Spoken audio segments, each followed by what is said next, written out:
Está perfecto, ¿no? De hecho, buenas noches. Creo que ya vieron el desorden que traemos. Ya estamos transmitiendo desde hace como 3 minutos o 4 minutos. Belén, ¿ya están conectados por allá? ¿Quién está conectado? Por aquí está Rodrigo, María, Pues ya. Luis, Dani. ¿En TikTok? Por acá ya está Daniela. Sí, en TikTok. ¿Y en Instagram? José, Daniela. Y pues por ahí van agregando. Bueno, pues buenas noches a todos, muchas gracias. Quiero darles la bienvenida, irlos presentando. La verdad es que estamos con celebridades el día de hoy. Un programa muy especial, es el programa número 12 de Estética en Voz Alta. Soy el doctor Rodolfo Uribe, su servidor, cirujano plástico, certificado en la ciudad de Irapuato, Guanajuato, y hoy les prometí un programa, se lo estamos cumpliendo, un programa dedicado al cáncer de seno. Por lo tanto tenemos en nuestro panel invitados muy relacionados en todos los sentidos al cáncer de seno. Vamos a presentar de izquierda a derecha, si les permiten. Xochitl, Xochitl tengo el gusto de conocerla, si me permite decirlo, pasó por la experiencia de un cáncer de seno, que ya fue operada, ya estuvo bajo tratamiento y estamos en fase de su reconstrucción. Gladys, por favor, no necesita presentación, no de mi parte, nos pudiera platicar de su asociación. Claro que sí, con mucho gusto. Buenas noches, soy Gladys Miranda, ahora ya soy la asociación Gladys Miranda Palmas, combinaron el nombre de mi papá y el mío. Soy paciente de cáncer de páncreas y yo de cáncer de mama. Yo estoy aquí y le doy las gracias, siempre que lo veo le doy las gracias al doctor Serrano, porque sin él, sin todo su conocimiento, yo no estaría aquí. Él me operó casi a punto de jubilarse, ¿verdad, doctor? Y gracias a eso estoy yo aquí. Y bueno, el doctor Eduardo Serrano, cirujano, oncólogo, egresado del siglo XXI. La verdad, doctor, es que ya con la experiencia y el reconocimiento que tiene, ya sería absurdo que les cuente. Y fue egresado del siglo XXI en México, y es cirujano oncólogo, y estuvo en el Seguro Social. Y no, la realidad es que tiene una trayectoria amplísima, una experiencia increíble. La experiencia y el conocimiento que se gana con el tiempo a través de atender a miles de pacientes con cáncer. Sé que tiene muchísimas historias y muchísima experiencia, un gran ser humano, alguien a quien admiro en lo personal mucho, alguien que lo considero un maestro y que además es a quien refiero a mis pacientes oncológicos por toda la amplia experiencia que tiene. Y bueno, también fuimos egresados de la misma alma mater del Seguro Social en México, usted de la época que se llamaba Centro Médico Nacional, sí, antes de que se cayera con el temblor, antes del terremoto del 85, y a mí ya me tocó el fastuoso nombre de Centro Médico Nacional, siglo XXI. Penélope, amiga, gracias por aceptar estar con nosotros. Sé que no es fácil, sabes que te quiero muchísimo. Sé que nos vimos, gracias, nos vimos apenas hace unas semanas, y te derivé con el doctor Serrano, que te pedí que darte una vuelta con él. Sé que ahorita estás pasando en este momento por tu proceso de tu cáncer de seno, y sé que es un momento complicado, pero te agradezco mucho que aceptes compartir con nosotros, porque finalmente creo que la humanidad avanza por eso, por la capacidad que tenemos de platicar unos con otros sobre lo que pasamos y sobre lo que aprendemos, y eso es lo que nos va enriqueciendo. Entonces, pues abrimos con eso este programa. Como siempre, para no extrañar que estamos en Irapuato, aquí con el fondo del tren de sonido atrás de nosotros, y después, como le dije la vez pasada del accidente, pues pita más fuerte y con más tiempo, y va a ir pitando en todos los cruceros. Entonces, bueno, yo espero que ya salga de Irapuato y que no, pues, por lo menos ahorita en los próximos minutos ya nos deje escuchar mejor. Este es un recordatorio que esta es una ciudad revolucionaria. Sí, sí, claro, pues aquí se fundamentó mucho de la revolución. Sí. De hecho, los primeros trenes que se movieron hacia el norte y hacia el sur con los revolucionarios salieron de aquí. Fue de Irapuato.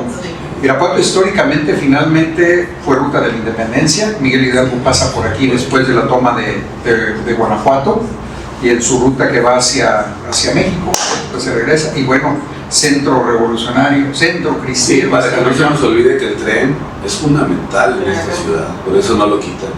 Por algo todavía sigue. Entonces nada más hay que fijarse cuando crucemos la vía. Sí, No quererle ganar a un tren que no se puede mover a los lados. Ese no se puede ni parar ni nada. Pues buen recordatorio. Sí, sí.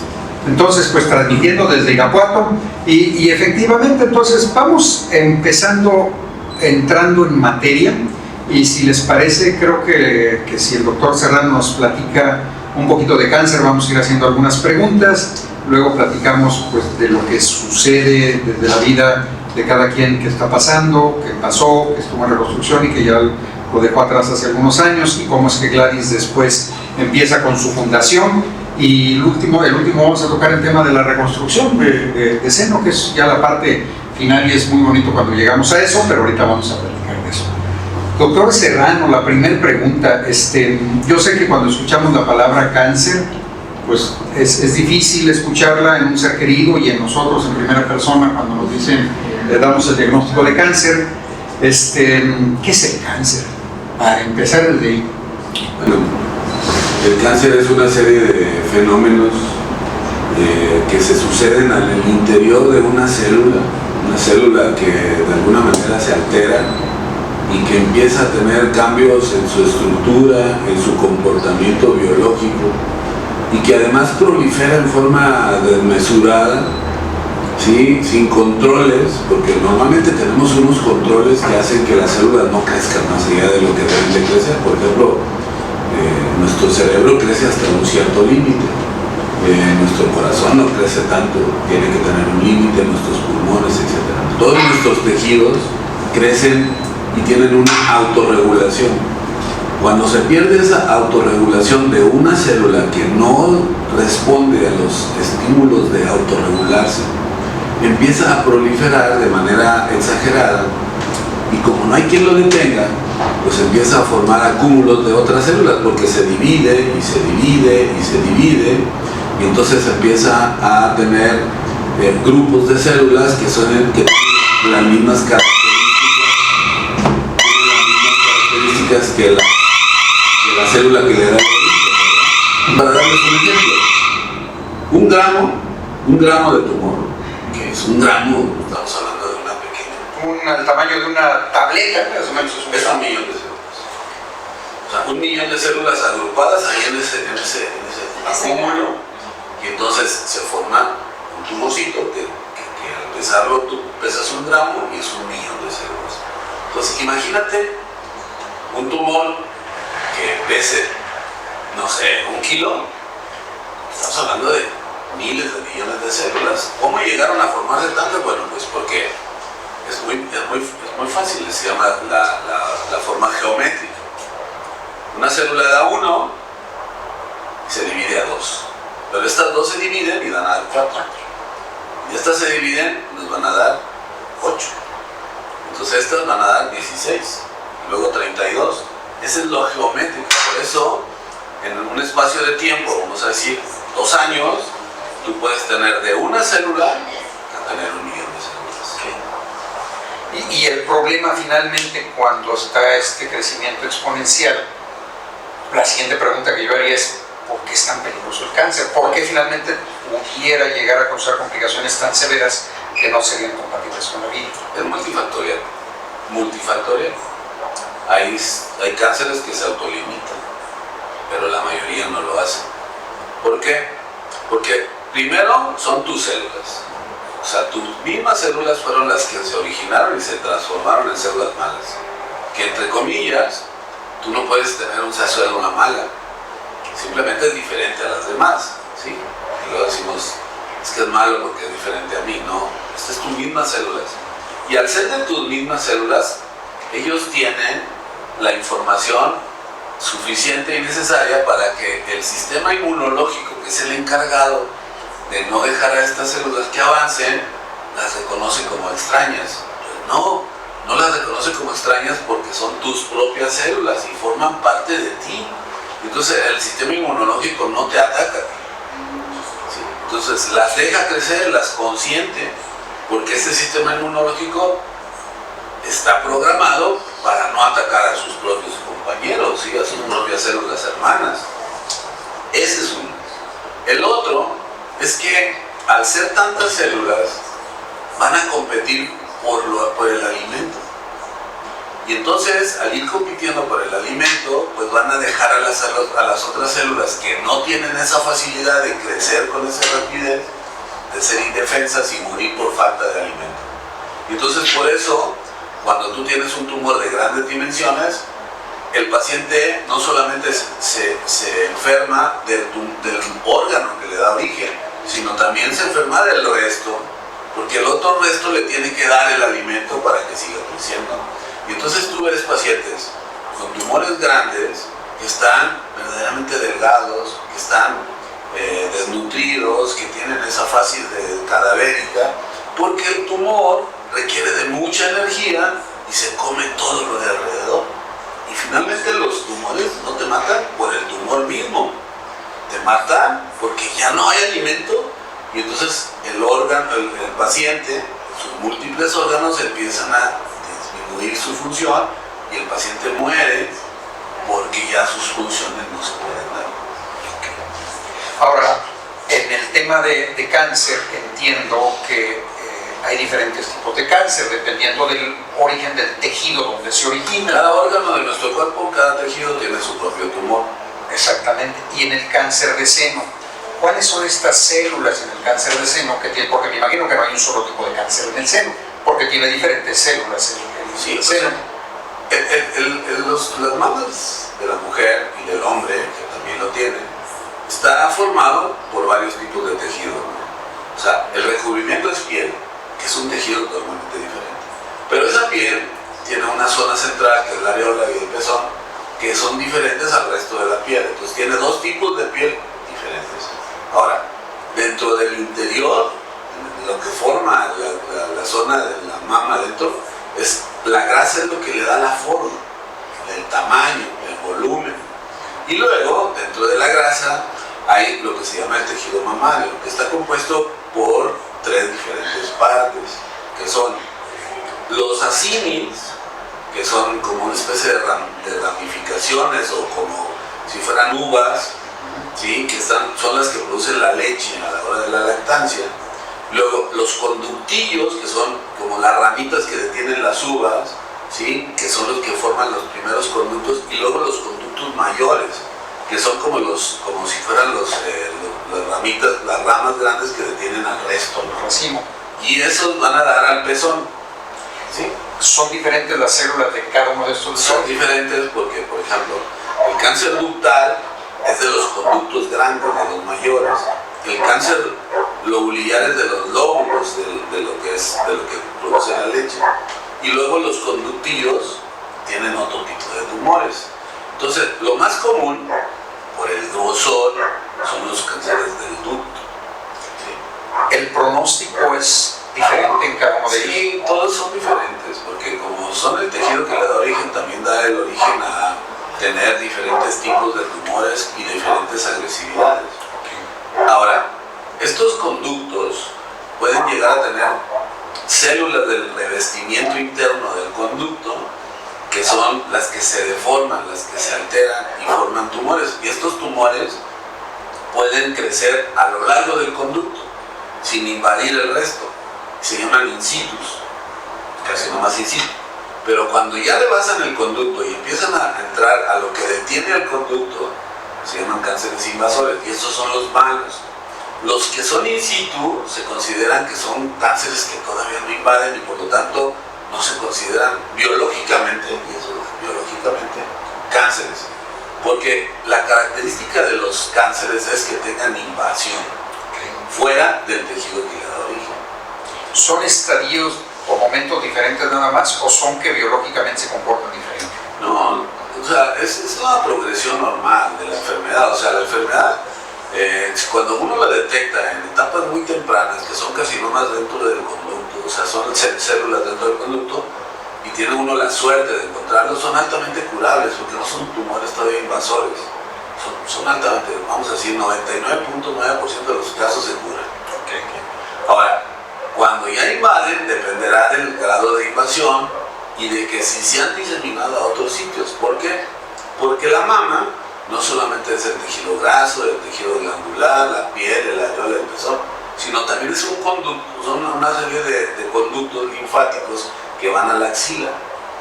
Y entonces, las células, una vez que invaden dentro del tejido que rodea el conducto, busca la manera de viajar a otros sitios, porque otros sitios tendrán mejor vascularidad, mejor nutrición, etc.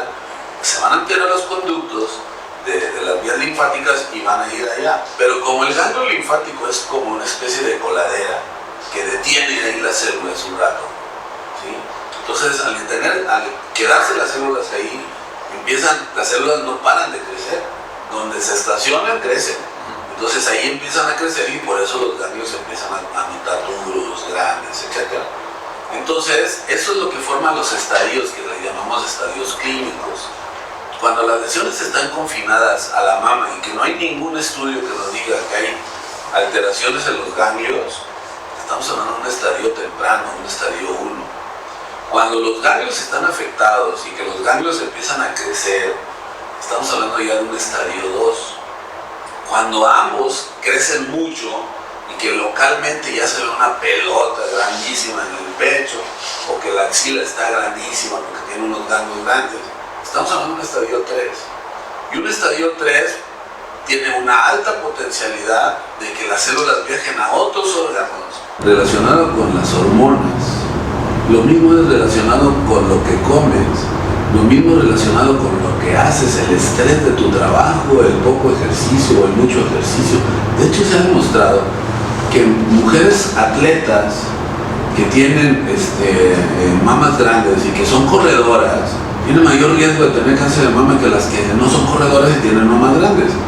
Pero la mayoría de las mujeres que tienen mamas pequeñas y hacen ejercicio tienen menos posibilidades de tener cáncer de mama, porque la grasa de tu cuerpo se elimina, y uno de los orígenes de tus hormonas circulantes es la grasa de tu cuerpo.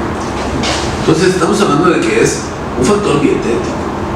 Ahora, fumar no solamente te afecta el pulmón, te afecta muchísimos órganos, desde la cavidad oral, tu laringe, tu pulmón, tu estómago, tu riñón, tu vejiga, te predispone al cáncer cervical, del cuello de la matriz, y también predispone al cáncer de mama.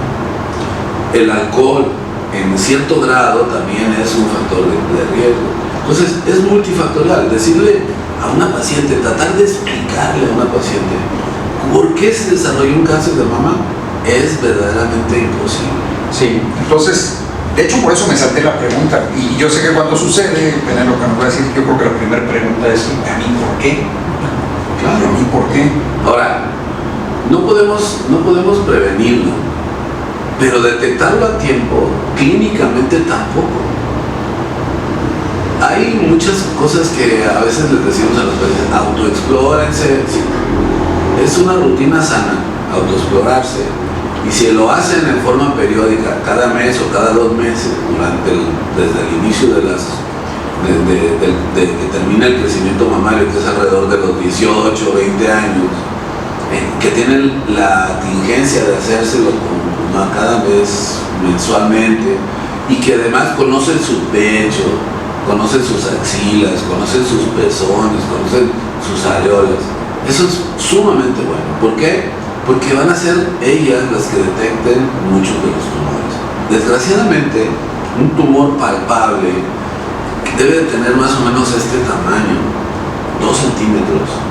Y eso quiere decir que 2 centímetros ya es un tumor localmente avanzado. Y entonces la única manera que existe, la única manera que existe para detectarlo en forma preclínica, aunque mucha gente desprecia la mastografía, es la mastografía. No hay otro método. Ahora quieren, porque para que un método sea efectivo como un método de detección temprana, que nosotros le llamamos pesquisa clínica, que es una manera de detectar antes de que se manifieste algo clínicamente, la única manera es a través de una mastografía que además cuesta poco y que además tiene la gran virtud y el beneficio de que te puede, detectando tempranamente una lesión, te puede ayudar a la curación. Ningún otro estudio hace. Ninguno. Ni el ultrasonido. No, ¿Por qué ayudaría a la curación? ¿Por qué? Porque lo vas a detectar básicamente en etapas preclínicas y preinvasoras. ¿Cómo lo detectas? Básicamente en la mastografía hay un dato que para nosotros es muy importante que se llama microcalcificaciones. Esas microcalcificaciones son la primera manifestación radiológica de un carcinoma in situ. Y como les dije al principio, el carcinoma in situ es el más curable de todos. Entonces, esa relación entre detección temprana de microcalcificaciones con el diagnóstico, claro que tienes que ir con alguien que sepa, ¿no? Sí. Que además sea un radiólogo experimentado, que tenga un adiestramiento al mama, que además logre detectar esas microcalcificaciones, porque muchas de las veces tienes que usar una lupa, un aumento, y las tienes que identificar.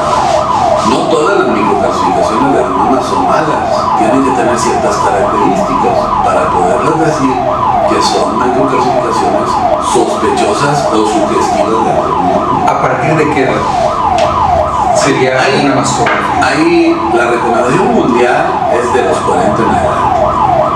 40. ¿Se llega a presentar cáncer antes de los 40? Sí, mucho ahora, cada vez lo vemos más frecuente. Pero antes, o sea, tiene que tener ciertas relaciones, ¿no? Desafortunadamente nuestro país tiene esa mala estadística de que 50 a 60% de los tumores que vemos, los vemos de más de 3 centímetros. Quiere decir que aunque tengamos la mastografía de la disponibilidad, no fue la paciente. O muchas de las veces fue y creyó que con hacerse una a los 40 años ya debe estar curada toda la vida, ¿no? Y tú te vas a encontrar, yo me he encontrado con pacientes de 60, 65, 70, 75 años que una vez en su vida hicieron una mastografía y nunca fueron por el resultado. O gente que llegó y se hizo una mastografía y dijo, a mí el doctor no me habló. Yo no sé, yo creo que estaba bien, pero nunca me habló.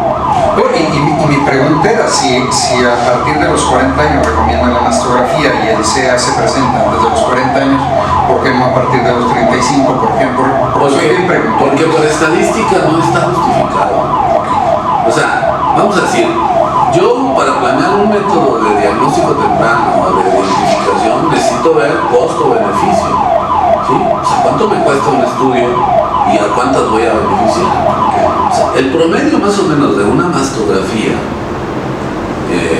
hecho a nivel, vamos a decir, institucional, Seguro Social, Salubridad, ISSSTE, PEMED, anda por ahí alrededor de 150 pesos, más o menos.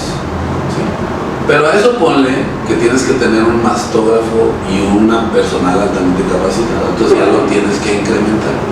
O sea, sí, 150 de material, pero el mastógrafo digital, que es el mejor, te va a costar 2 millones de pesos. Y además tienes que tener un cuarto frío, que darle mantenimiento a ese cuarto frío. Y además tienes que tener una computadora que te dé la intensificación de las imágenes, etc. 2 millones de pesos. Vamos a decir, te va a servir 5 años, 6 años, porque no dura más. Es que el uso es tan alto que no te dura más. Y entonces a los 5 años tienes que cambiar.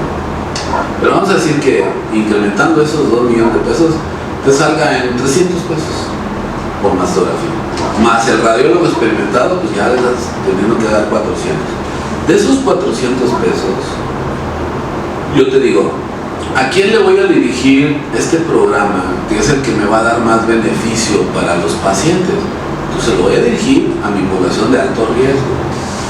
¿Cuál es mi población de alto riesgo? Entonces yo saco una gráfica de qué edad tienen mis últimas 1000 pacientes y de esas 1000 pacientes voy a encontrar que tengo el 30% son entre los 40 y los 50 años, ¿sí? El 30% entre los 50 y los 60 y el resto 30% es de los 60 en adelante. Y solamente un 5% está antes de los 40. ¿A quién le diriges? Sí, por supuesto, arriba. Y mi pregunta iba enfocada a decir, bueno, antes no nos sirve porque no se ve bien, antes no nos sirve porque la densidad de la mama no lo haría tan sensible el estudio, que ahora con las mastografías digitales pues es otra historia. Pero también siguen teniendo problemas con la densidad de la mama en mujeres muy jóvenes, ¿no? Pero entramos en esto, no es el único método. Para mujeres jóvenes que tienen alto riesgo, ¿por qué?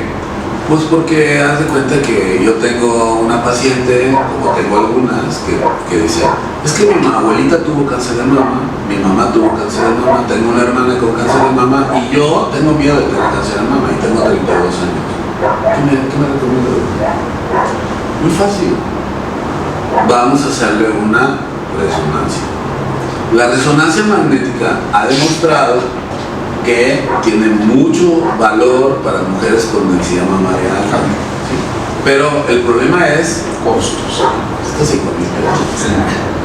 O sea, no todos te pueden pagar 5,000 pesos para hacerte una detección y además las instituciones dicen, chole, no te va a pagar 5,000 pesos para 200 pacientes que tengo antes de los 40, porque si calculas 5,000 por 200 pacientes, pues ya me gasto el presupuesto de todo un año en otras cosas, ¿no? Y desde el punto de vista de hacer algún tipo de marcador tumoral o hacer algo no sirve. Los marcadores, olvídense, los marcadores tumorales sirven cuando ya tenemos un diagnóstico. O sea, sirven para seguimientos, pero no para diagnósticos. Yo lo preguntaba también en el sentido de los famosos casos, por ejemplo, de Angelina Jolie, donde dice, pues es que... No, pero ese es otro tipo de tumor. Vamos a ese es otro tipo de tumores. Nosotros tenemos 90% de nuestros pacientes tienen cáncer, lo que le llamamos esporádico, que nunca han tenido un cáncer en la familia, que es la primera vez el caso de cierta persona que llega y que no tiene ningún antecedente de ningún, ¿no? Ahora, ese 10% restante, que es el 90 y el 10%, tienen alguna relación genética. Y de esa relación genética, de hecho acabo de tener un caso de una relación genética muy grande. Pacientes que tienen cánceres de mama en varios pacientes, en varias personas de la línea genética directa, como yo les decía, abuela, mamá, primas, tías, hermanas, etc. Esas tienen un alto riesgo y esas hay que hacerles un perfil genético. No a la paciente que viene a consulta, sino a la que ya tuvo cáncer. ¿Por qué? Porque si tú se la haces a la que no tiene cáncer, puede ser que ella no tenga ninguno. ¿Por qué? Porque a lo mejor aunque tengan esa línea, no tienen ese tipo de marcador genético. Entonces, ¿por qué se hace tan caro? Porque hay estudios que te dicen, hay que hacerle lo que se llama en oncología, hay que hacerle un perfil genético ampliado. Porque no es el único, lo del perfil de Angelina Jolie que se puso de moda con lo de los genes BRCA1 y BRCA2, que tenía una tía que tenía cáncer de ovario y la mamá había tenido cáncer de mama y tenía por ahí otro antecedente de una prima con cáncer de mama. Entonces ella dijo, yo me voy a hacer el BRCA, pero ella no se lo tenía que haber hecho, porque primero había que hacérselo a los familiares. ¿Por qué? Porque ellos son los que ya desarrollaron la enfermedad. Y si ellos tienen la alteración, entonces sí me lo hago yo para ver si yo soy portador de la misma enfermedad. Pero no antes. Entonces se lo tienes que hacer primero a los pacientes que ya son diagnosticados y luego a los que tienen para valorar el riesgo de los demás. Porque finalmente no está tan claro, o sea, es algo con lo que vienen conmigo y vienen con el miedo al cáncer de mama y es, doctor, pues quítame los senos porque ya tuvo cáncer no sé quién, y mi mamá y mi hermana, pero ya mejor quítemelos, ponen unas prótesis y no es la línea, precisamente por eso quería. ¿Y tú qué les dices? Pues le digo, bueno, al doctor Serrano le explica muy detalladamente por qué. No, le digo que no es el protocolo, no es, sí, claro, no va por ahí la cosa. La mastectomía se llama mastectomía reductora de riesgo, que es una de las cirugías que le decía yo a Penélope hace rato que le estaba platicando, fuera de cámara. Que le digo que así como han evolucionado muchas cosas, han evolucionado también esto. O sea, La mastectomía reductora de riesgo, que antes era solamente para unos cuantos privilegiados, porque pues además no es barato hacerle una mastectomía subdérmica, conservarle la areola o quitarle la areola y reconstruirla, y ponerle una prótesis o un expansor, etc. Entonces, no se usan los colgajos, para la reductora de riesgo se conserva la areola y pezón y nada más se marca. Entonces, no los hacemos porque les conservamos la piel. Entonces, se les hace una cirugía que es una cirugía subdérmica en la cual se quita todo el tejido mamario, parte del tejido graso y se coloca abajo de los músculos una prótesis que sea lo suficiente voluminosa para que pues, le dé la forma adecuada, ¿no? Pero no todas las pacientes, por ejemplo, pacientes con mamas grandes no se recomienda. Ahora, en esas pacientes reductoras de riesgo, y decía yo Penélope, precisamente lo que les acabo de decir, que las aseguradoras ya las aceptan. Pero siempre tienes que tener la prueba. O sea, tienes que tener aquí, dice, BRCA mutado 1 o 2, y entonces te aumenta el riesgo de 35-80% de posibilidades de tener cáncer de mama si es el BRCA 1, y de hasta el 90% del BRCA 2. Entonces dices tú, ok, y si los dos están, pues te da como el 99%.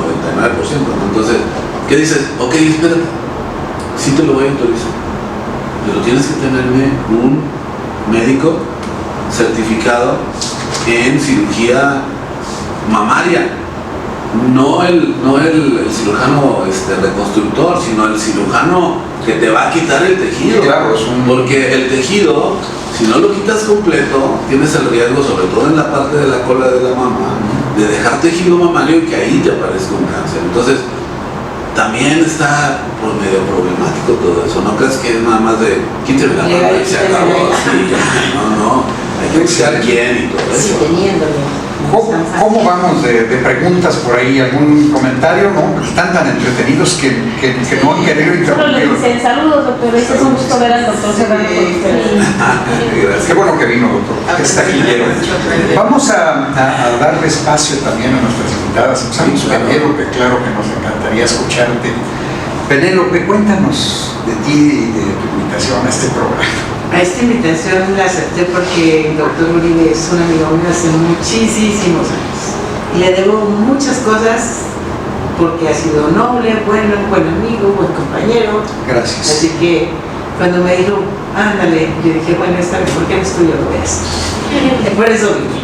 Soy paciente de cáncer, mi doctor de cabecera en oncología es el maravilloso doctor Serrano. Me lo recomendó Rodolfo. Perdón que le diga, no le diga doctor, pero somos amigos desde hace muchos años. Lo que dice el doctor es muy cierto, es impactante porque soy la primera que tiene cáncer de seno en mi familia. Ni mi mamá, ni mis tías, ni mis hermanos. Nadie. Entonces yo decía, ¿por qué? Yo hice lo que decía la publicidad, lo que dicen los ginecólogos, autoexplórate. Yo me autoexploré todo desde los 40 años, hoy tengo 54. Y lo descubrí. Yo lo descubrí hace un año, pero el protocolo decía observación. No me hicieron nada, me vuelven a citar a los 6 meses, el CR era un CR3, se redujo a un CR2, y me dijeron, te vemos en un año.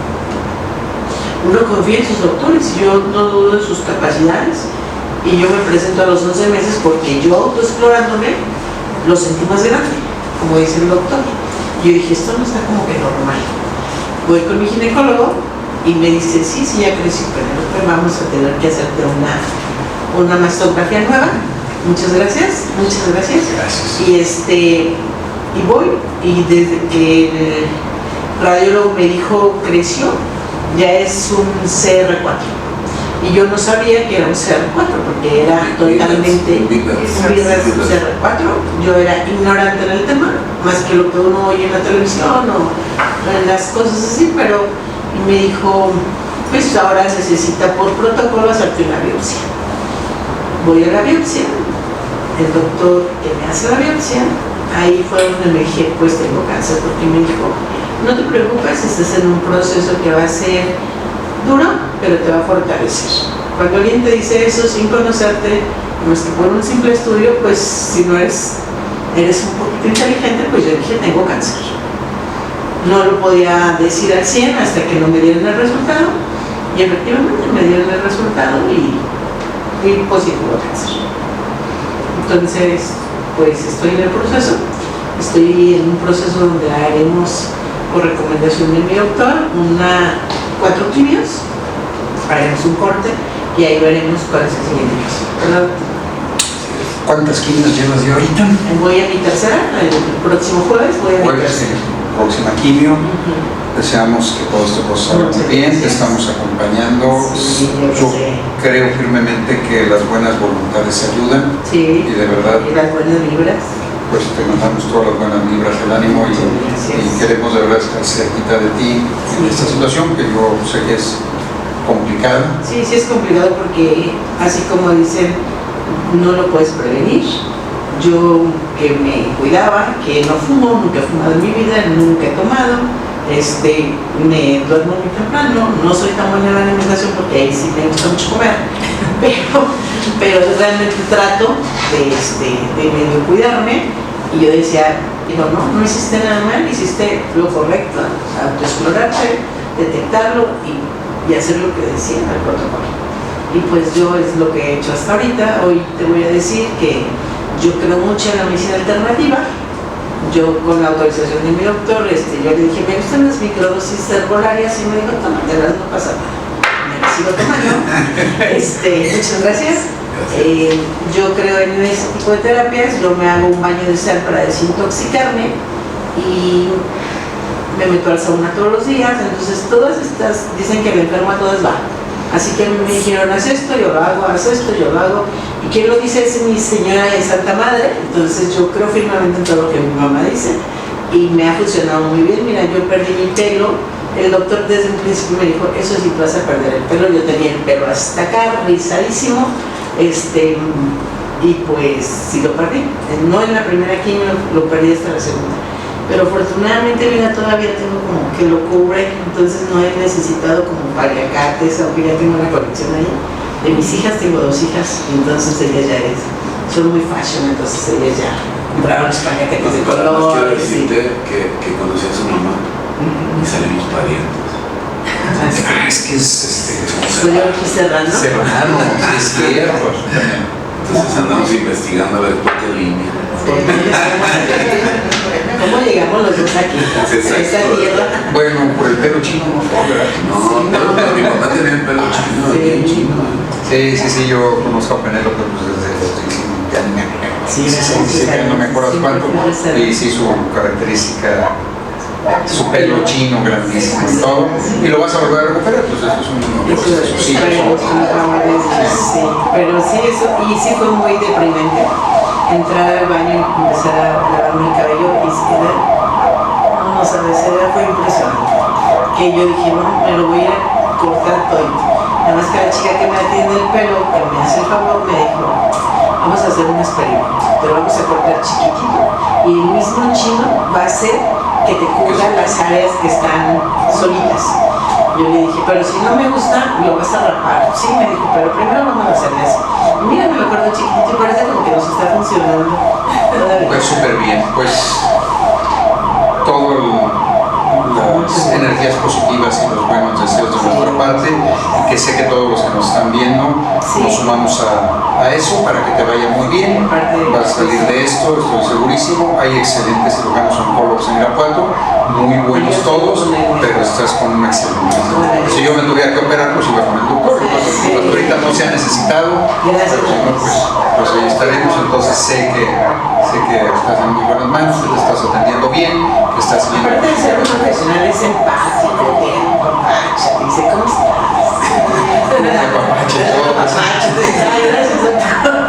¿Verdad? Sí. Gracias. Pues Xochitl, ¿en qué paso vamos con Xochitl?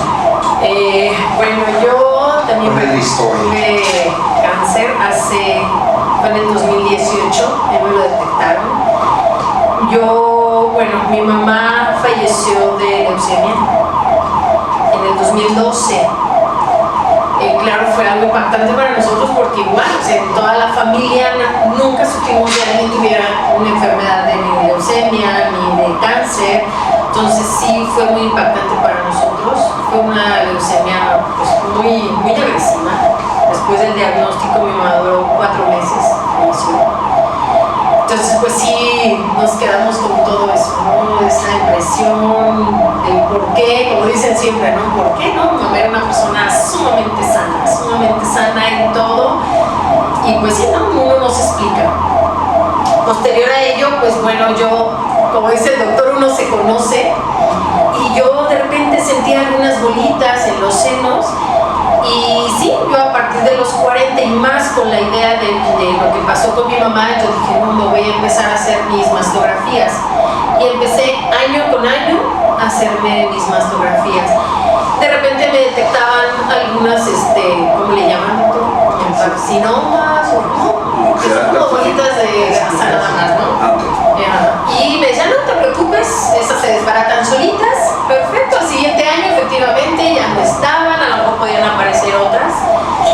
Y fue como en agosto 2017 me hice mi mastografía, pues para ir nuevamente después con el ginecólogo, ¿no? Que me checara. Por alguna razón no fui, nunca abrí el sobre. Fui hasta febrero del siguiente año, o sea, cerca de 4 meses después. O sea, el ginecólogo en cuanto abrió me dijo, Xochitl, ¿por qué no habías venido? ¡Ay, no había podido! ¿Sí, no? Me dice, ¿es que no viste el sobre? Yo, no. Entonces me dijo, es que ve, o sea, trae, no me recuerdo, creo, un Vidras 2, me decía. O un 3, una cosa así.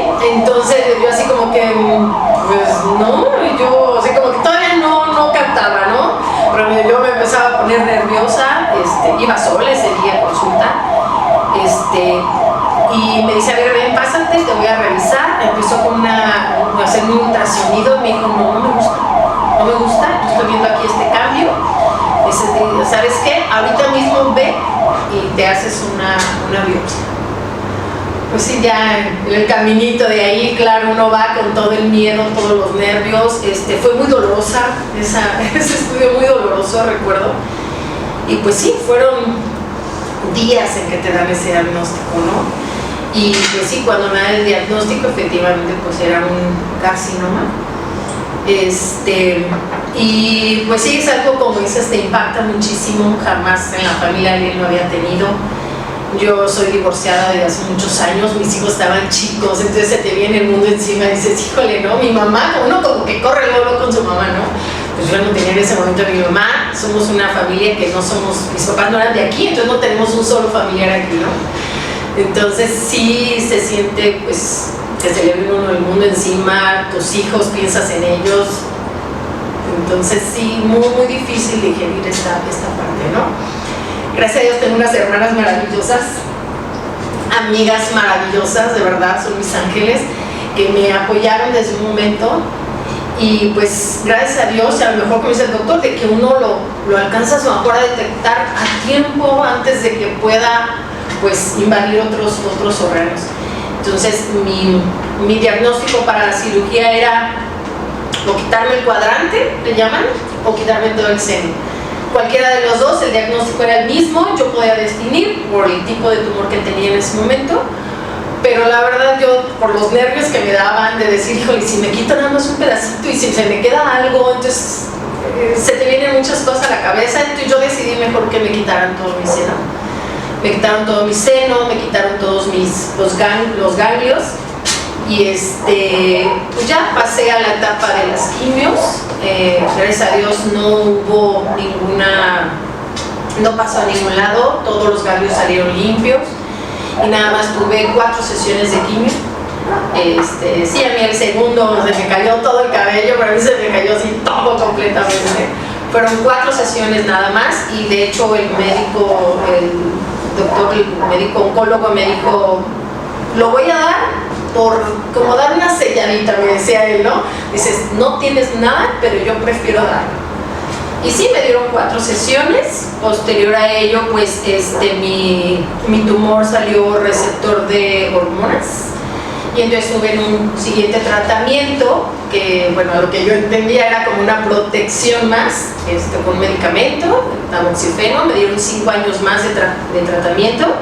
En todo este tiempo pues me sigue viendo lo que es el cirujano oncólogo y medicina oncológica cada 6 meses.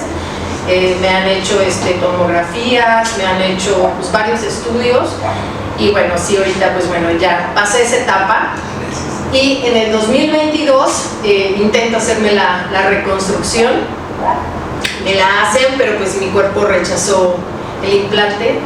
Entonces fue pues un proceso muy difícil porque aparte de decir, híjole, otra vez voy a perder mi seno, fue un momento muy difícil porque para mí era, se abría, vuélvete a meter a quirófano, sácalo, vuélvelo a poner y ciérralo. O sea, infinidad de veces. Fue muy estresante todo ese proceso. Yo creo que me sentí peor que cuando estaba en todo el tratamiento del cáncer. De verdad era esa sensación de verme yo y yo sentía que ya traía bacterias por todo mi cuerpo. Tenía todo lleno de sarpullido mi seno y decidimos retirarlo. ¿Sí? Se retiró el seno y pues bueno, ahorita gracias a Dios todos mis estudios han salido bien. Estoy bien, sigo todavía con otros tratamientos, pero pues sí, todo este proceso pues sí fue difícil, pero yo digo que sí cuenta mucho el hecho de que nos conozcamos y que, como dicen, a cierta edad empecemos a hacernos los estudios. Otra cosa que yo hice, bueno, por ahí tengo un sobrino que estaba estudiando en ese entonces medicina, que fue una plática, ¿no?, con una genetista. Dice, tía, mándame todos tus estudios. Yo estaba en mi segunda quimio. Se los mandé y le hicieron un estudio de genética. Lo mandaron a California, no sé qué parte de allá. Y me decía mi hija, no mami, yo no quiero saber. Dije, no hija, es que no es para que tú digas, ay, a ti te va a dar, ¿no? Es lo que me explicaba la doctora cuando ya me hizo como una videoconferencia porque ella estaba en Monterrey. Para explicarme, dijo, no, vamos a estudiar los genes. De hecho, me hicieron un árbol genealógico, o sea, lo más que pudiera yo darle la información. Precisamente ahorita entiendo mucho de lo que ella a lo mejor no me explicó en ese momento, que dice, es que no se lo vamos a hacer a tu hija o a tu hermana. Me dice, no, el estudio es a ti y dependiendo cómo sale, ya sabemos si se lo vamos a hacer a tus hermanas, a tu hija, ¿no? Pues gracias a Dios me decían ellos, a ti te tocó tener el cáncer, no porque lo traigas por genética, ni tampoco implica que tú se lo vayas a heredar a tu hija, ¿no? Que es algo que a uno le preocupa también, ¿no? Si tienen hijas, bueno, puede ser a los hombres, no sé, pero sí, pues dije, bueno, tengo la posibilidad, me dieron esa posibilidad de hacerme ese estudio, dije, pues adelante, ¿no? Pues ahorita en eso estamos. Gracias, Xochitl. Gracias, doctor. ¿Cómo andamos de tiempo, Solemne? Estamos en el capítulo 3, nos faltan 8 minutos. Está bien, y si no nos extendemos, pues, no vamos a interrumpir un ratito más de su tiempo que nos regalen. Nada más, déjame aclarar un poquito a Xochitl para que más. Sí, para cerrarlo, y esa es la idea. Hay dos tipos de patrones genéticos que se estudian. Uno es a la paciente y otro es al tumor. Entonces, probablemente tu sobrino te haya pedido las muestras de tumor. Le mandé una muestra de sangre. Mandé unas muestras de sangre, se las llevaron creo que a Puebla, yo así entendí, ahí hicieron unas laminillas y de ahí se las mandaban a California, no sé qué Sí, eso sí es para, efectivamente es para ver si hay mutaciones de los genes relacionados con el cáncer, ¿no? Hay algunos estudios que se hacen al tumor. O sea, el tumor en sí pudiera tener, como les decía yo al principio, hay factores que hacen que una célula se transforme en una célula maligna. Entonces hay que ver qué factores fueron los que influyeron. Hay genes, por eso se dice que el cáncer es genético, pero no, el concepto no es de que se venga de la genética, de herencia, sino que dentro de la célula nosotros tenemos vías genómicas, o sea, vías de genes que influyen en que la célula se empiece a transformar en forma irracional. Entonces, se hacen estudios para ver cuál de esos genes conocidos dentro del tumor están alterados. Entonces se llaman vías genómicas. Entonces, ahora tenemos la posibilidad de hacer pruebas genéticas o genómicas dentro del tumor para saber cuál es el mejor tratamiento para esos pacientes. Nosotros lo hacemos rudimentariamente porque no tenemos la posibilidad de tener hay un estudio que se llama Oncotype que te da más de 60 genes, 60 y tantos genes, pero es caro, te cuesta más de 50,000 pesos, entonces está muy caro. Entonces nosotros mandamos a hacer los genes más comunes y precisamente para saber, por ejemplo, si el tumor de una persona tiene lo que te sucedió a ti, que te dijeron, este tiene captación de hormonas, este no tiene, este tiene una captación o tiene un gen de superficie mutado que podemos darle un tratamiento especial, que son los más comunes que vemos. Entonces, eso se les hacen al tumor y le hacemos nada más 4. Sí, me imagino que sí, No, porque no le hacemos que cuando 65. me retiraron el tumor lo mandaron también a analizar. y de ahí fue cuando me dijeron que era receptor de hormonas. Ajá, la inmunosupresión. Exacto, son los que te mandamos a hacer. Y entonces, en base a eso, ahora los oncólogos decidimos cuál es el mejor manejo. O sea, todos los tumores que estudiamos nosotros antes de decidir cualquier manejo deben de tener un estudio de inmunohistoquímico, de que son 4 elementos: receptores de estrógeno, receptores de progesterona, el HER2, que es un gen de superficie, y el índice de proliferación tumoral, que es el KI67. Porque en base a esos 4 nosotros decidimos si empezamos con cirugía, si empezamos con quimio o empezamos con ambas. ¿Sí me explico? Porque esa es precisamente la diferencia de hace algunos años atrás, en que todos eran cirugías. Sí. Y ahora ya no son todos cirugías, y ahora son, o sea, en el caso, por ejemplo, de Penélope, puedo decirlo, estamos tratando de hacer que su tumor tenga un tamaño menor para poderle ofrecer una cirugía conservadora. Entonces le estamos dando un tratamiento para disminuir el tamaño del tumor. Después de 4 ciclos vamos a hacer una evaluación y vamos a ver si el tratamiento está funcionando o no. ¿Sí me explico? En base a la inmunohistoquímica y en base a lo que seleccionamos para su tratamiento. ¿Por qué? Bueno, pues porque no todos son iguales, como dicen. No todos son iguales y no todos se tratan de la misma manera y no a todos les damos el mismo mole. O sea, no les podemos dar de un mole y a otros de otro. Entonces eso le va a favorecer. De hecho, ahorita hay una gran cantidad de estudios que están haciendo que la selección de los tratamientos ya no sea tan intensivo para todos, sino que podamos decir, a este nomás le doy 4, a este le doy 2, a este le doy 6, a este le doy 10, seleccionando precisamente basados en esos conocimientos. Y eso es, exactamente. Y inclusive ahora están apareciendo muchísimos nuevos tratamientos. Por ejemplo, nosotros seguimos usando tamoxifeno, porque el tamoxifeno es baratísimo y es un medicamento excelente que empezó costando 60 pesos. Ahorita va en 400 y tantos, pero estaba costando 60 pesos. Y tú dices, pues está accesible para todo el mundo. Bueno, ya se está empezando a encarecer y seguramente ahorita está en una fase de que no lo encuentras en ningún lado, entonces seguramente le van a subir de precio. Porque luego me cambiaron al otro, al letrozol. Sí, porque el letrozol está mucho más caro. hasta de 400 hasta 2.300. Entonces, esa es la diferencia.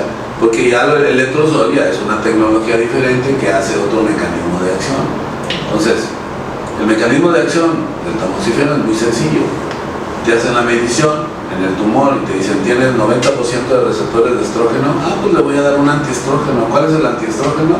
El tamoxifeno. Y ese se encarga de que al 90%, dice el 90% de receptores, quiere decir que de cada 100 células, 90 tienen receptor de eso. Pues, ¿qué le va a dar? El tratamiento para que esas 90 células se inactiven. Y ya. Entonces, 450 pesos al mes, ni quien te lo creería. Creo que es lo que platicamos hace algunos programas acerca de esa medicina dirigida, ya actualizada, de decir, la genética nos permite conocer no solo nuestra genética, la genética del tumor nos dice a qué cosa va a ser sensible. Claro, es precisamente por eso ahora no se permite, desde el punto de vista médico, oncológico, iniciar ningún tipo de tratamiento hasta no tener. Yo se lo dije a Perle, le dije, permíteme mandarte a hacer la inmunohistoquímica porque en base a eso te puedo decir qué es lo mejor para ti. Doctor del corazón. No todos te dijeron eso. No. Y unos son muy desactivos. Lo sé, pero ya no. Ya pasó. Por eso te consienten. Sí, por eso. Gladys, platiquemos Sí, de la asociación Gladys. De la asociación. Ay, bueno, es que va de la mano la historia de mi papá, la mía, que pues está combinando el nombre. Mi papá fue diagnosticado con cáncer de páncreas. Gracias a que mis hermanas allí en su estética llegaron muchas doctoras, amigas, compañeras. Yo estudié la carrera de odontología, mi hermano es médico. Entonces, cuando mi papá empezó mal, lo canalizaron al Instituto Nacional de la Nutrición. Ahí lo atendieron, recibió un tratamiento pues innovador, diferente. Y con cáncer de páncreas vivió 17 años y medio. Está registrado ahí en el Instituto Nacional de la Nutrición, lo llevábamos. Bueno, llegamos a estar viviendo allá. Con los mismos médicos nos consiguieron donde vivir para estar vigilando. Sí, sobre todo, y el doctor nos platicaría, ¿no? Son los cánceres más agresivos. Y es un caso único registrado ahí. Todo el proceso que vivió mi papá me abrió las puertas a mí. Yo empecé con síntomas en mi seno, precisamente yo conocía mi cuerpo. Yo empecé a notar cambios, empecé a buscar opiniones y pues me decían que todo estaba bien, vete a tu casa, regresa acá, bueno, mil pretextos. Avanzó tanto que empecé a tener un sangrado causando antiprotectores en mis pechos porque salía ya, como cuando sube el alimento, salía chisquetito de sangre. Y no llegaba yo con el doctor Serrano. No me dejaban llegar y yo quería llegar con él.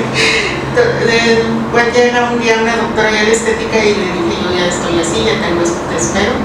Me atiende, me dice, no, sí, tienes que llegar con el doctor Serrano. Y le avisa a mi hermano y me dice, justo estamos iban a Guanajuato, ¿verdad, doctora? A dar unas conferencias ahí en Guanajuato. Estaba de director mi hermano ahí. Estaba de la 45, ¿no? Sí. Me dice, justo estoy con él. Y le habló por teléfono y me dijo, doctor Serrano. Le dijo a mi hermano, la voy a ver. Llegué con él y me dijo, te opero. Y me operó. Sobre todo las cosas y estaba por jubilar, ¿no? Sí, estaba por jubilar. Ahorita Sí, me voy y ya no. es por él, porque hasta un médico me puso cancerofobia. Le dije, doctor, yo creo que todos tenemos fobia al cáncer. Yo no voy a levantar la mano y le voy a decir, ay, yo quiero tener que ganar de tener cáncer. Le dije, no, todos tenemos fobia al cáncer. Yo quiero vivir, le hago falta a mis hijos, yo quiero salir adelante, necesito trabajar, yo no quiero ni siquiera incapacidad, opérenme rápido. No, es que vayas a su casa. Así fue, hasta que llegué con el doctor Serrano, me hizo favor de operarme. De verdad, ya para mí fue una tranquilidad. O sea, te operamos porque necesitabas operar. Sí, pero usted rapidito aceleró todo, porque ya se iba. Entonces para mí yo por eso siempre lo anuncio cuando tengo oportunidad de decirle, no, gracias, yo estoy viva, gracias a que me operó el doctor Serrano. De ahí seguí yo pues ya con mi vida normal, pero me toca acompañar a mi papá en una de las ocasiones que tenía cita, porque yo firmé de responsable cuando llega el doctor Prado y me dice, hay una posibilidad para tu papá de esta quimioterapia. El doctor Manuel Campuzano, que era el director de ahí, era su médico. Entonces se junta el doctor Campuzano, el doctor Hurtado, todos, y llegan. Yo estaba cuidando a mi papá. Firma porque se le va a poner este tratamiento, lo firmé, se autorizó, se le aplicó a mi papá. Entonces me toca ir a acompañar a mi papá en una consulta y cuando llego allá me dicen, mija, ¿en qué vas? Dije, no, bien, no, ya me operaron, ya todo bien.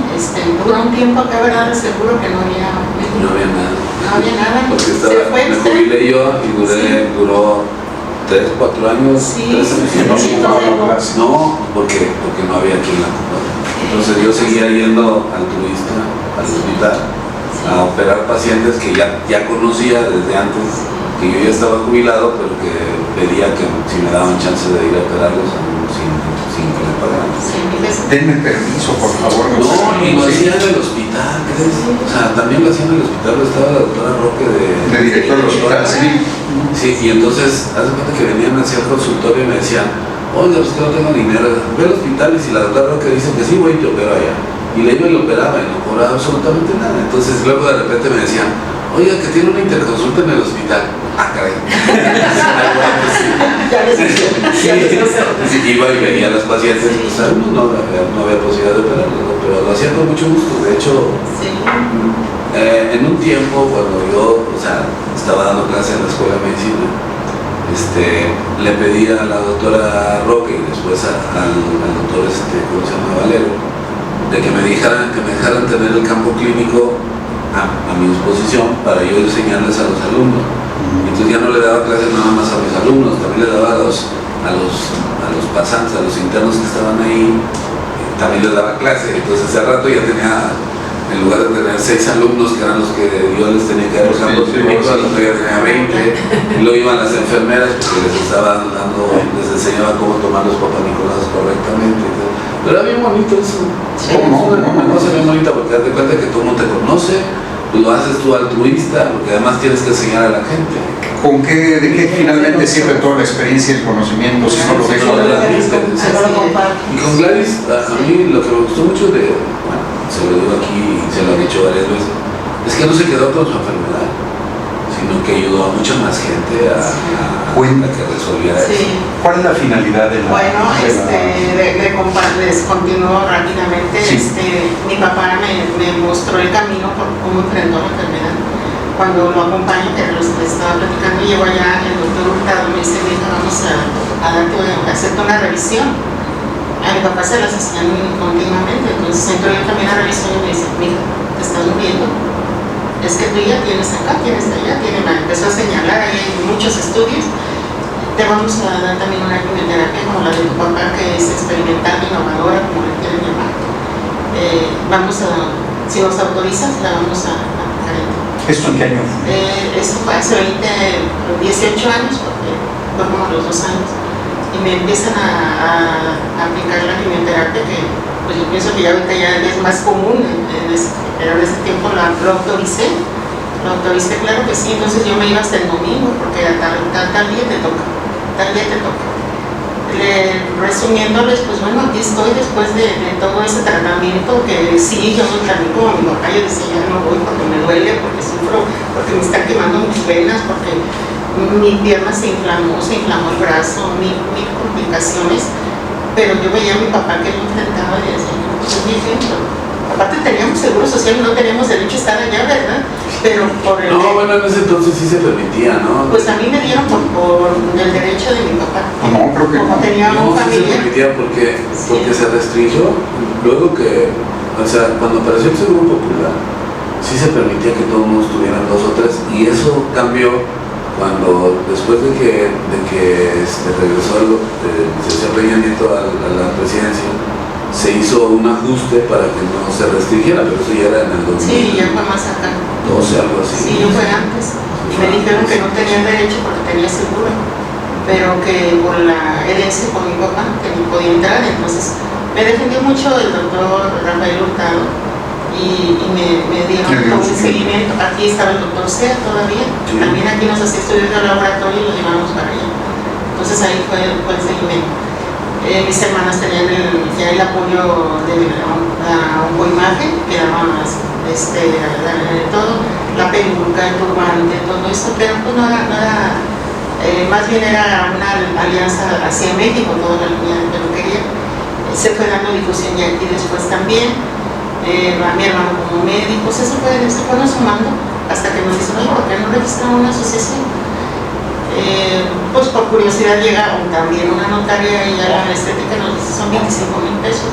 Digo: "No, es que nosotros", la doctora Roque nos había dado oportunidad de mastografías en el Hospital General. Entonces, no, decimos: "No, pues yo voy a la escuela, les digo a mis amigas, buscábamos quien fuera de primera vez, ¿verdad? Que ha sido lo más importante, 40 años, primera vez tu mastografía". Entonces dicen: "No, 25,000 pesos no, tenemos otros gastos con mi papá y con lo mío". Siguió avanzando hasta que un día se nos con el notario Pedro Salgado nos llama y dice: "Pues ustedes ya tienen esto y esto. ¿Cómo ven?". Pero sí nos preguntó cómo hacen, pero ya nos conocían. Yo le regalo el registro de la asociación, pero regístralo. Y él eligió el nombre porque me dijo: "Quiero que se llame, tiene tu nombre". Y dije: "No, porque se me hace muy vanidoso, ¿no?". Empezamos con el de mi papá. Me dijo: "No, mira, está Rebeca de Alba, está Daniela Romo, está Edith González", que después fueron mis compañeras ahí en la red de Juntos contra el Cáncer. Me tocó estar con ellas ahí en varios eventos, en varios congresos, con Alejandra de Cima. Hace ratito me conecté, estaba en el colegio Motolinía, que nos conectamos con Comezama, que ya es de esta Alejandra de Cima. Nos conectamos porque nos daba una buena noticia que se va a sumar otra hematóloga que nos quiere apoyar para una segunda opinión y tratamientos y demás. Porque si ya lo que hacemos también, nos mandan un diagnóstico y lo podemos mandar allá hasta cancerología con el doctor Oscanga y ya nos dan segunda, tercera opinión y demás. Y porque es... ¿Con el patólogo? Sí, él está, ahí hemos ido al encendido ahí de la Cámara de Diputados y nosotros representamos, la asociación representa Guanajuato en la red de Juntos contra el Cáncer. Seguimos representándola en congresos, en Ocolatino, todos esos congresos, llevamos resultados, porque también es importante cada determinado tiempo cuántas personas fueron a mastografía, cuántas personas ultrasonidos, cuántas cirugías. Nosotros, pues, la mayoría que movemos a brigadas de DIF son al Hospital General. Y ahí les dan seguimiento. Yo nada más doy mi testimonio, yo no me meto en área de como ahorita tan bonito que explicó el doctor Serrano, es el área de ellos. Yo nada más mi testimonio, autoexplórense, digan que sí, porque todavía hay, mañana voy, ¿verdad? Todavía sigue eso. Mañana voy, no abro los estudios, sigue todo eso. Entonces, esas personas son las que tenemos que buscar en la misión de la asociación y pues es como vamos caminando todos los días. Me tocó hace un año en el colegio Motolinía, 1 kilómetro de plata, me había llegado una niña de 15 años. Tuvimos unas niñas de 12 años y cuando llegué con ellas al hospital me dijo la doctora Sandra Orozco, ¿por qué me traes una niña? Dije, si no tengo razón, me pone contra la pared toda la mañana. No, sí tenía un tumor de su pecho, 3,200, no sé. Entonces es así resumiéndolo rápido. Pues, muchas gracias, Gladys. Es lo que realizamos. Tengo que... toda la familia. Somos 25 en la familia, no es nada más Gladys. Yo lo sé, y siempre hay muchísimas personas atrás de alguien, pero Gladys es la que da la cara y además es la parte social y la parte que tuvo el empuje y el liderazgo para esto. Entonces se lo reconocemos ampliamente. Gracias. Tengo que decir que es el programa que más callado he estado. Entonces, de por sí es para mí que me tengan callado en el programa, es muy raro, pero yo sabía que iba a ser así. Estaba yo muy preocupado. Es el programa que más me ha estresado prepararlo porque sabía las personas que venían, que hay partes muy sensibles, hay partes de una actividad social muy importante y además estar con un maestro como el doctor Eduardo Serrano, pues dije, pues ¿qué voy a hacer yo ahí? Sentarme a escucharlos. Entonces, de todo se aprende. Gracias, sí, la verdad es que fue un programa de mucho aprendizaje. Yo deseo que nos están viendo les quede algo dentro de las 10,000 cosas importantes. Ya verán por ahí atrás de cámara, los ando acostando, pues para que salgamos todos, ¿verdad? Tantito. Entonces, pues bueno, van a tener que acostar ahí a su teléfono para vernos, pero vamos a despedir el programa. Muchísimas gracias. En la mañana tu quimio. Sí. Bueno, primero voy a tu quimio y luego me voy a mi evento. Sí, En la Carrera Gladys, ¿para cuándo? El domingo 26, 8 de la mañana, en la Universidad San Ángel, rumbo al Informe. 8 de la mañana, sin costo. Bienvenidas todas las pacientes, sus familiares, sus amigos, los estudiantes que nos gustan apoyar, sin costo. Ahí tendremos playeras por si alguien quiere Yo coleccionar. tengo mi playera y no me la puse. Y con nuestro lema, doctor Serrano, Sí, que se nos haga costumbre. Que se nos haga costumbre. Que se nos haga costumbre. Y por último, antes de despedir el programa, ¿hay alguna pregunta importante que tengamos que atender antes de irnos? Hay muchos comentarios. Comentan gracias por compartir, abrazos para ellas. Eres una guerrera, hermana, te quiero mucho, de Vero. Vero también hace una pregunta, voy a pasar a los saludos y luego la pregunta. Saludos para todos, gracias a los doctores por compartir, un ejemplo de vida, Gladys. Y por acá en TikTok, excelente mis doctores, saludos. Muchas gracias a todos. Sí. Mi último aviso, la pregunta. Una pregunta de Vero, ¿los implantes se deben retirar o cambiar cada cierto tiempo? Implantes de seno sí no son de por vida, lo hemos tocado en algunos otros temas, no están asociados al cáncer de seno, desde mi perspectiva, alguna cosa nueva no. Sin embargo, es un dispositivo que en algún momento tiene que cambiarse desde que se pone. No existe ninguna marca de implantes que sean de por vida, hablan de tiempos promedios de 10 años, pero eso depende de la sintomatología, entonces se recomienda revisión con su cirujano plástico que se los haya puesto. Yo creo que una vez al año es un tiempo razonable de seguimiento. Y ahora no me puedo quedar atrás, después de todas las historias que me cuenta el doctor Serrano, después de lo que nos cuenta Gladys. Xochitl, estuve platicando con Cristabel, le pedí que viniera, y ella dice Cristabel allá, se me olvidó cómo me llamo, pues es que así me tienen callado hoy. Entonces platiqué con Cristabel, vamos a apoyarla para su reconstrucción. Pues, felicidades, estamos trabajando todos. De mi parte, como cirujano plástico, cuente con mi trabajo sin ningún costo para su reconstrucción, que era lo que tratamos con Cristabel. Ya está muy contenta. Amiga, yo te prometí lo mismo. Y tú me dijiste, no, ni quiero. Pues yo sé que ahorita no quieres. Ahorita lo que quieres es salir de esto. Sí, A lo mejor no lo necesita. Vamos a ver. Yo no fui tan valiente, yo sí le dije al doctor, no me opere, no me la quiero quitar, no hay otra opción, ya me dijo, no, te la doy, sí. Vamos a ver. Voy a, pero si lo llegas a ocupar, te lo dije desde el principio y ya lo veremos, pero vamos bien. Si me permiten una Claro. pregunta. Me preguntan si se puede realizar la mastografía cuando hay... ¿Trae implante? Sí. Sí. No es, la mastografía no es el mejor estudio para pacientes que tienen un implante. El mejor estudio es una resonancia. Sin embargo, pero sí se puede hacer una mastografía, claro, sin apretar demasiado para no romper el implante. Es muy difícil que se rompa un implante, pero puede llegar a pasar. Ahí sale. pudiera ser. Mastografía está bien. No sirve. El ultrasonido solamente es un complemento de la mastografía o de la resonancia. Sí, son las dudas que me preguntan. Sí, no se puede hacer. Para pacientes que tienen implantes, si son mujeres jóvenes, no hubiera alguna duda. Sí, por ahí hay un video que me acuerdo que un cirujano plástico sale en su Ferrari, pone el implante y le pasa con el Ferrari por encima y no se rompe el implante, son muy resistentes. Yo ya nomás le falta el Ferrari y voy a hacer el mismo. El implante ya lo tengo. Muy resistente. Muy resistente para el Ferrari. Volvemos a lo que yo decía al principio, ¿no? Tienes que ir con alguien que sepa, primero, de implantes, porque pues aquí hay que exigir, o sea, no te va a costar lo mismo un implante de cierta calidad a uno bastante resistente, ¿no? Y además, los implantes, el que le pongas, tiene que estar bajo revisión médica. Sí, claro. Todo el tiempo. Claro que sí.